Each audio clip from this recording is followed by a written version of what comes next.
Good afternoon everybody. स्वागत है आपका आपके अपने यूट्यूब चैनल डॉक्टर फैसल पर। और आज बताऊंगा आपको कि ऐसे जो शोज़ हैं उनमें कभी हिस्सा ना ले इंसान। कुछ शोज़ के बारे में बता रहा हूँ कि उन शोज़ में कभी हिस्सा ना ले कोई भी, और अगर हिस्सा ले तो पूरी प्रैक्टिस करके ले। देखिए, आजकल ऐसे बहुत सारे शोज़ चल रहे हैं जिनकी कोई अहमियत नहीं है मेरी नज़र में, और उनमें टैलेंट के नाम पर जो वो शोज़ चल रहे हैं पॉपुलर तो बहुत हैं। मैं ये नहीं कह रहा कि, और मैं ये भी नहीं कह रहा कि टैलेंट नहीं होता, टैलेंट होता है हर किसी में। लेकिन लोग अपनी हड्डी पसली तोड़ लें, अपने शरीर को बेकार कर लें, अपने को जला लें, अपने को चोट लगा लें, तो मैं नहीं समझता कि इस तरह के टैलेंट दिखाने में कोई फ़ायदा है। सबसे पहला सवाल तो मेरा ये है कि हम इस तरह के टैलेंट्स या इतना रिस्की काम हम करें ही क्यों, जब हम पर और भी ऑप्शंस हैं तो भी। और अगर हम रिस्की काम कर रहे हैं तो फिर हमें उसके लिए पूरी ट्रेनिंग लेनी पड़ेगी। अगर हम ट्रेनिंग लेकर ऐसे शोज में जाते हैं तो मैं नहीं समझता कोई एतराज़ है, लेकिन अगर बिना ट्रेनिंग लिए खुद कोशिश करके जाते हैं तो आप यकीन माना कि बहुत बड़ा रिस्क ले रहे हैं। इससे अच्छा तो ये है कि आप ऐसे किसी शो में ना जाएं। और देखा जाए तो इन शोज में जाने का कोई सिलेक्शन प्रोसीजर भी नहीं है, मतलब कोई क्राइटेरिया नहीं है इनका कि भाई इस चीज़ को लेकर आप सिलेक्ट होंगे, अगर आप में इस तरह का टैलेंट होगा तो आप सिलेक्ट होंगे। जिसको जो पसंद आ गया तो उन्होंने कह दिया कि हाँ जी आप में टैलेंट है, चाहे वो टैलेंट हज़ारों लोगों में हो। यूनिक टैलेंट जो होता है वो किसी किसी में होता है, और ये ज़रूरी नहीं है कि हर एक में यूनिक टैलेंट हो। अब आप कहेंगे कि जी ये तो कोई बात नहीं हुई, ऐसा तो हम अपना टैलेंट कहाँ शो करें। आपको टैलेंट शो करने से कोई मना नहीं कर रहा, आप टैलेंट शो कीजिए, लेकिन उसके भी आप पहले प्रॉपर ट्रेनिंग लीजिए और रिस्क फ्री होकर जाइए।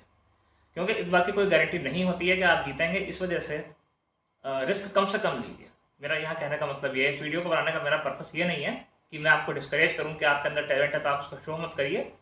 टैलेंट है तो शो करिए, लेकिन with safety, with proper precaution, और डॉक्टर की सलाह लेकर और एक्सपर्ट्स की सलाह लेकर तब इसको शुरू करिए। कुछ लोग अब ये कमेंट करेंगे कि भाई ये तो कोई नया काम नहीं है, ये तो लोग वर्षों से करते आए हैं, क्योंकि इस शो में दिखाते हैं कि रस्सी पर चल रहे हैं, झूले पर झूल रहे हैं, आग से खेल रहे हैं, आग मुंह में से निकाल रहे हैं, या कहीं सर पे आग जला रहे हैं, या इस तरह के काम कर रहे हैं। तो आप लोग कहेंगे कि भाई नट लोग जो थे वो पहले शुरू से ये काम किया करते थे, समाज था पूरा नट वो ये काम किया करता था। तो मैं आपकी जानकारी के लिए बता दूं कि नट कोई भी जाकर नहीं बन जाता था। वो एक पूरा पीढ़ी दर पीढ़ी एक सिस्टम था जो चला आ रहा था। फादर जो थे वो बच्चों को ट्रेनिंग देते थे, बच्चे अपने बच्चों को देते थे, फिर वो अपने बच्चों को देते थे, और उनके भाई बहन और पूरा परिवार इसी चीज़ में क्योंकि शुरू से रहता था, इस वजह से वो इस चीज़ के एक्सपर्ट थे एक तरीके से, उन्हें हर खतरे पता थे।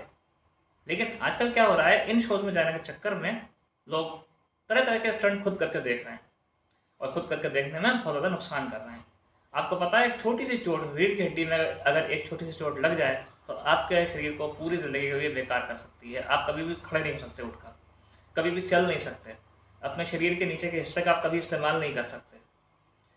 बहुत से लोग ये कमेंट करेंगे कि इससे तो आप जो कह रहे हो तो कोई रिस्की काम करें ही नहीं। बिल्कुल रिस्की काम कीजिए, मैं ये नहीं कह रहा कि मत करिए। एडवेंचर्स बहुत से लोगों को पसंद होती है, लेकिन मेरा कहने का मतलब ये है कि पूरी ट्रेनिंग लेकर करिए, अपने आप से करने की कोशिश मत कीजिए।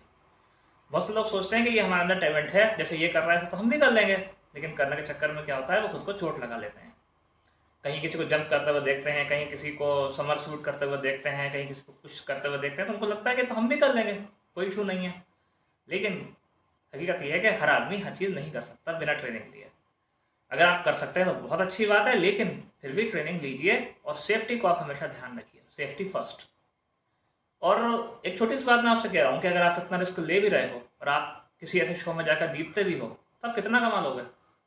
एक बार जीतने के बाद सर कोई पूछेगा भी नहीं आपको कि आप कहाँ पड़े हो, किस हाल में हो।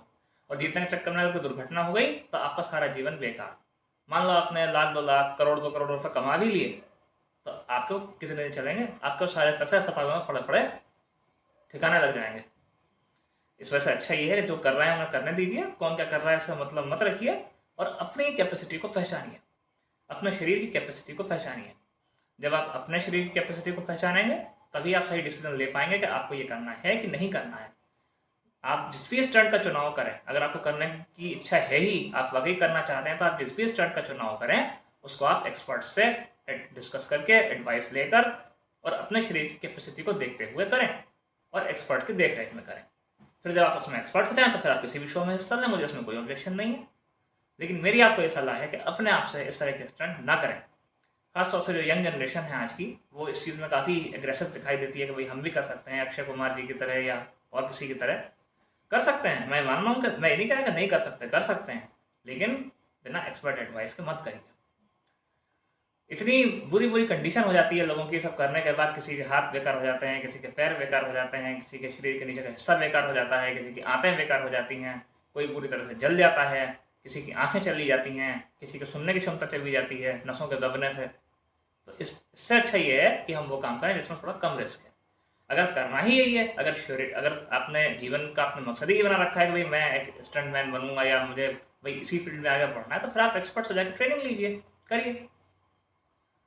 तो इसके लिए जगह जगह सेंटर्स हैं जहाँ पर इस तरह की ट्रेनिंग दी जाती है स्टंट्स वगैरह सिखाने की, मुंबई में और दिल्ली में। तो आप वहाँ कांटेक्ट कर सकते हैं, मैं किसी का नाम नहीं बता रहा, तो वो आपको सिखा देंगे करना कि कैसे करते हैं, लेकिन खुद से मत कीजिए। और इस तरह के शोज देखकर अट्रैक्ट मत होइए।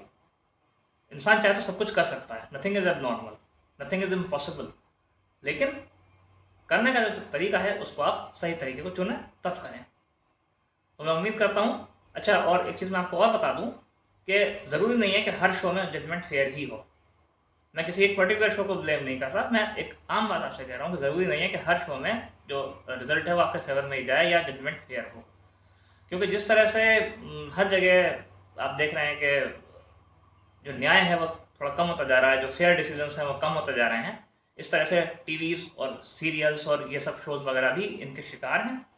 फिल्म इंडस्ट्री में आप देख सकते हैं कि नेपोटिज्म कितनी बढ़ रही है और एक्सप्लॉयटेशन कितना बढ़ रहा है, और जो क्रिमिनल एक्टिविटीज़ हैं वो भी काफ़ी बढ़ी हैं पिछले कुछ वक्तों में।